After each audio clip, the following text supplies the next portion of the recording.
Bonjour, bonsoir les amis, j'espère que vous allez bien et que vous allez apprécier cette nouvelle vidéo.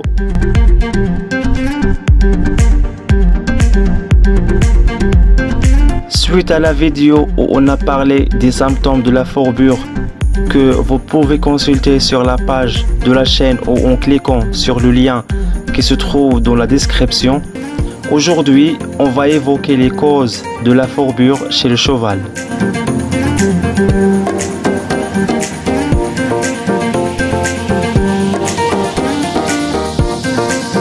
Mais avant de commencer, je vous demande de bien vouloir vous abonner à la chaîne. C'est le meilleur moyen de soutenir notre travail et de nous encourager à faire encore plus. Merci.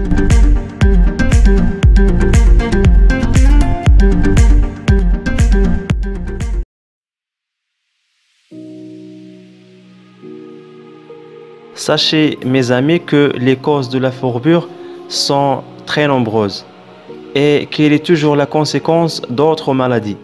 Donc, seules les principales causes seront évoquées dans cette vidéo. Et on va diviser les causes en 4 catégories. Il y a les causes alimentaires, les causes mécaniques, les coliques et les foyers septiques, et puis en dernier lieu, les maladies endocriniennes.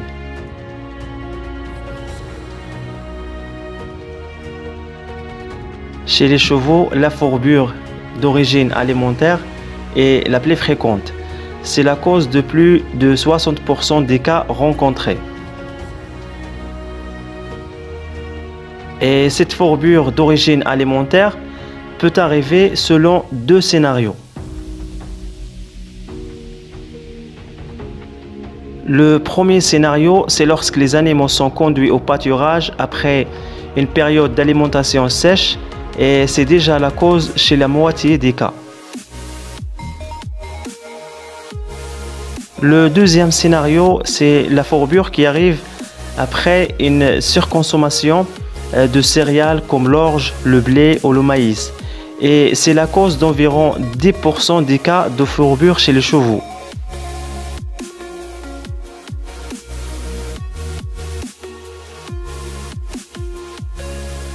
Les chevaux peuvent également développer une fourbure après une activité physique intense, notamment sur un sol dur. On parle de fourbure d'exercice. Cela concerne plus particulièrement les chevaux d'endurance. Dans d'autres cas, lors d'une boiterie importante sur un membre, par exemple dans le cas d'une fracture, le cheval reporte tout son poids sur l'autre membre et peut développer une fourbure sur ce pied. On parle de fourbure d'appui. La fourbure est alors unilatérale dans ce cas.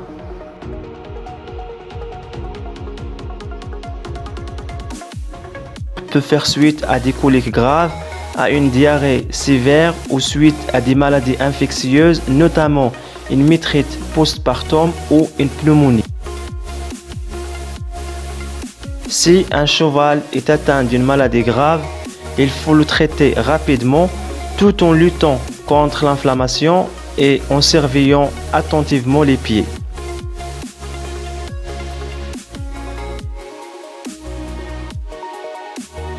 Le syndrome de Cushing et le syndrome métabolique équin sont des facteurs de risque aggravants chez les chevaux.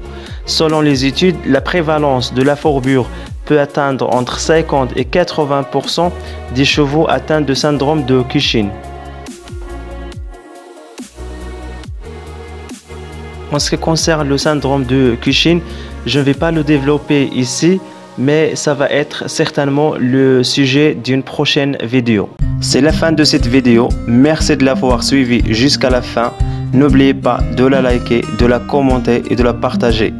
Au revoir et à la prochaine. Ciao, ciao, ciao. Si vous aimez mes vidéos, abonnez-vous à la chaîne et pensez bien à cliquer sur la cloche pour être notifié lorsque je publie de nouveaux épisodes.